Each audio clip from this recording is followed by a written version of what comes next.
invité yi fi ñëw tamit maa ngi leen di nuyu bu baax di ci jiital mon collaborateur mon ami et frère petit frère monsieur Ousmane Diop président Ousmane Diop président de AWA nekk ci mouvance présidentielle coalition Benno Bokk Yaakaar ñu bëri xam ko mu doon tête de liste yu Thiès Nord ci élection locale yi ñu génn doon sama collaborateur bu jege donc di nuyu ñu mu àndal encore di nuyu aussi la presse di leen jaajëfal ci contexte bi nga xam ne ñëw ngeen parce que ñëpp xam nañu démb ba léegi mi ngi taw déplacement yi difficile na donc accessibilité yi métti na mais malgré tout ça ak tey nga xam ni tey am na leader boo xam ni tête de liste coalition Benno Bokk Yaakaar bi ñuy wax Mimi Touré dina ñëw tey fii Thiès donc vous avez tout laissé ngeen ñëw fii pour defal ma sama point de presse bi après mën a dellu si waat seen liggéey maa ngi leen ci remercier donc comme ni ma ko waxee en français rek point de presse bi dafa ñëw dans un contexte préélectoral très particulier maanaam dañu jëm ci élection législative yi nga xam ni Thiès dafa war a wane boppam ci élection yi ñu jëm ñëpp xam nañu loolu parce que ku ne xam nañu génn nañ ci élection locale yi te ñëpp xam nañu gis nañu nu mu demee donc élection yi ni bi mu jotee président de la république dénk ki nga xam ni mooy Idrissa Seck pôle région yu Thiès pour que mu jiite élection yi nga xam ni moom la ñu jël muy élection nationale muy élection législative élection législative bi dafa nekk ci contexte boo xam ni contexte sécuritaire bu particulier ñëpp xam nañu actuellement sous région bi dafa am instabilité gis ngeen dëkk yu mel ni Guinée gis ngeen dëkk yu mel ni Mali gis ngeen dëkk yu mel ni Burkina Faso instabilité bu fa am ak insécurité bu fa am ñun Sénégal ñu nekk ci biir dëkk yooyu donc ñun lépp lu ñu mën a def rek war nañu moytu insécurité boobu ak instabilité boobu dugg suñu réew pour cela nag on ne peut pas s'aventurer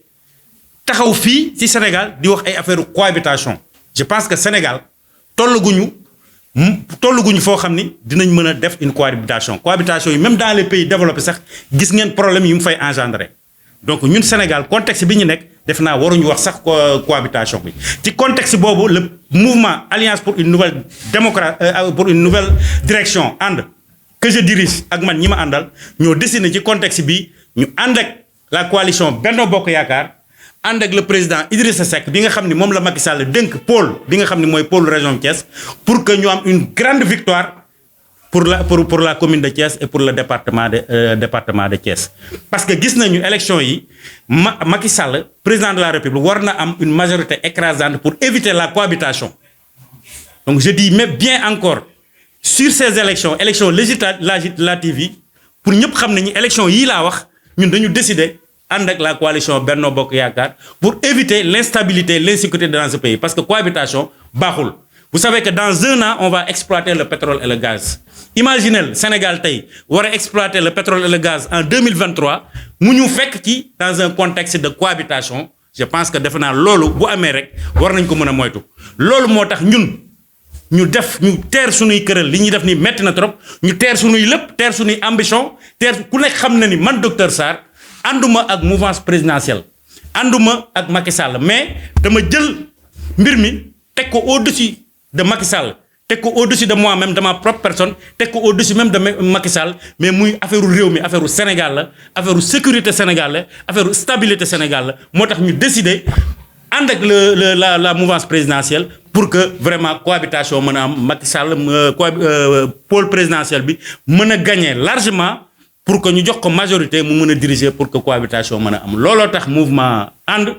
décider ànd ak la mouvance présidentielle pour ces élections législatives je dis bien pour ces élections législatives parce que léegi boo waxee rek ñu ne dañ lay vaar mën nañ dem ba ci kanam ñu naan docteur Sarr moo fi waxoon lii ma jël beneen position ñu ne moo fi waxoon ni diw lay àndal élection yii laa wax élection législative ñun mouvement ànd dañoom ànd ak coalition bi ànd ak mouvance présidentielle pour jox la mouvance présidentielle une majorité écrasante pour que mu mën a am majorité pour mën a gouverner pour mën a dugg dans l'ère du pétrole l'ère d'exploitation du pétrole et du gaz pour que Sénégal mën a am stabilité fii ak 2023 donc loolu moom moo taxoon ñun mouvement ànd comme ni ma ko waxee en français ñu jël décision ànd ak la mouvance présidentielle parce que actuellement réew mi dafa soxla stabilité dafa soxla paix dafa soxla sécurité soxlawuñu xiiroo ak ŋaayoo loolu day tax ñu dellu gannaaw gis nañu réew yu bëre yoo xam ne pétrole dafa feeñ ak gaz fu mu mujjee tasaaroo ñu jaxase ñu ñun suñu biir ba ñu xuloo ba ñu rayante les puissances étrangères ñëw tey ñëw après nax ñu diviser ñu exploiter le pétrole et le gaz ba pare jël lépp yóbbu ko seen réew loolu moo tax ñun actuellement dans ce contexte là ñun Sénégal dañu war a nekk benn gunge la mouvance présidentielle parce que tamit président Macky Sall 16 mois moo ko fi dese pour mu gouverner je pense que 16 mois war nañ ko mën a accompagner pour mu terminer lépp li nga xam ne moom la fi commencé woon ba élection présidentielle 2024 di jot bu boobaa ñu xool ñun fan la ñuy dem donc loolu moo doon tey li sababoon point de presse bi ñu doon def loolu laa bëggoon mettre à la disposition de la presse pour que ngeen wasaare ko di wax ni mouvement Alliance pour une nouvelle direction bi nga xam ne man maa koy diriger docteur Sarr décidé nañu ci élection yi ànd ak la mouvance présidentielle pour jox la mouvance présidentielle jox le président Macky Sall une très grande majorité ici au niveau du département de Thiès au niveau de la commune de Thiès pour que mu mun a gouverner dans la stabilité dans la sécurité loolu daal moo amoon kàddu yoo xam ni loolu laa ci bëggoon wax donc di sant ñëpp di gërëm ñëpp. waruñu jóg di wax di daw naan dañuy daw pour ñi yàq ak ñiy jaxase ak ñiy fitnaal danoo war a daw bokk ci ñiy defar kon daw wuti bennoo moo xew daw bennoo pour defar Sénégal moo xew te loolu docteur comprendre na ko te wax na ko situation géopolitique bi ci sous-région bi jar na tax képp koo xamante ni nii am nga xel tuuti boo xam ne yaa ngi koy bàyyi ci li xew ci jamono ji parce que nit mën na am xelam moo xam da ko yemale ci biir këram dong bàyyi xel waa këram dong bàyyi xelam waa quartier dong waaye ku dem ba yàlla may la ngay bàyyi xel li xew ci jamono ak li xew ci kii da nga xam ni daw wuti bennoo bi nga xam day defar Sénégal pour stabilité moo jot loolu la docteur wax te wax na ko ci que nee na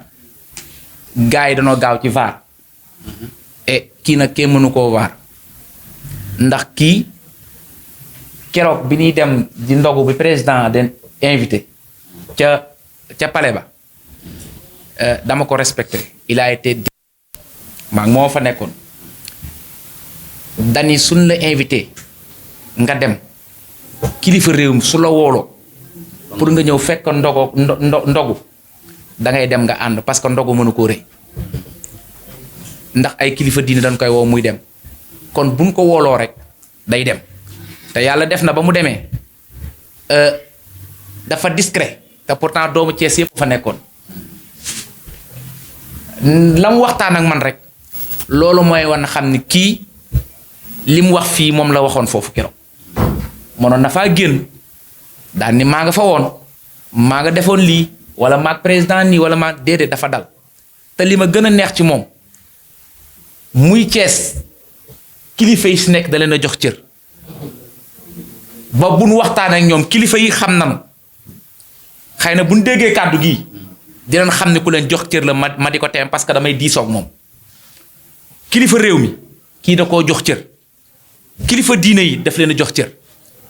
kon li jaadu mooy docteur mii ñu ànd ak moom ni mu defee ni mu waxee ànd mais ànd ak moom dafa jaadu waxuma la mu ànd ak bennoo de mais bennoo moo war a ànd ak docteur ndax docteur li muy def ak keneen di ko def loolu la Sénégal soxla kon mënumaa wax leneen lu kawe li mu wax dama doon tënk rek di seede di leen waxal jëmm ji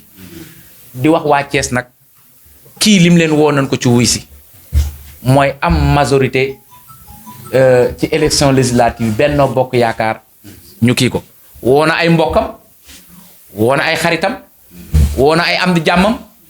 woo na néew gu doole gi mu yaakaar ni bu bennoo amee ndam ak xale yi wutal leen xëy wutal leen doon rectifier li nga xam ne ñoom jàpp nañ ñu doxul moo gën ñu dem ca Yewwi